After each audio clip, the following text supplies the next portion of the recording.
మనిషి బంధాలు బంధుత్వాలు తెగిపోతున్నాయి అంటే ఎందువల్ల తెగిపోతున్నాయి అని అడిగారు కాబట్టి చెబుతున్నాను వినండి. మనిషి బంధాలు బంధుత్వాలు ఎందువల్ల తెగిపోతున్నాయంటే ఇంతకు ముందు ఒక 30-20 సంవత్సరాల క్రితం అనేది అన్నదమ్ములైనా అక్క చెల్లెళ్ళైనా బాబా బామర్దులైనా చుట్టుపక్కలైనా కానీ ఎంతో అభిమానాలు ఎంతో ప్రేమగా ఉండేవారు. ఆ ప్రేమలు వేరు, అనురాగాలు వేరు.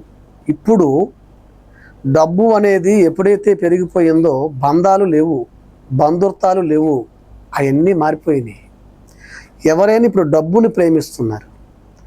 డబ్బే జీవితము, డబ్బే లైఫ్, డబ్బే ఫ్యూచర్ అనుకొని డబ్బుని ఆకరించటం వలన సహకరించటం వల్ల కాదు ఆశ.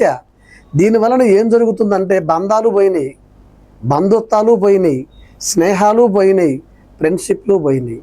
మనసులు ఎవరైనా ఏంటంటే ఈ డబ్బు అనేది స్వార్థం అనేది తీసుకొస్తారు. కానీ డబ్బు నువ్వు చెబుతున్నావు కదా నీకు డబ్బు మీద ఆశ లేదా అంటారు. డబ్బు అనేది ఎవరికైనా డబ్బు లేని ఆశ లేని మానవులు ఎవరూ లేరు నాయన.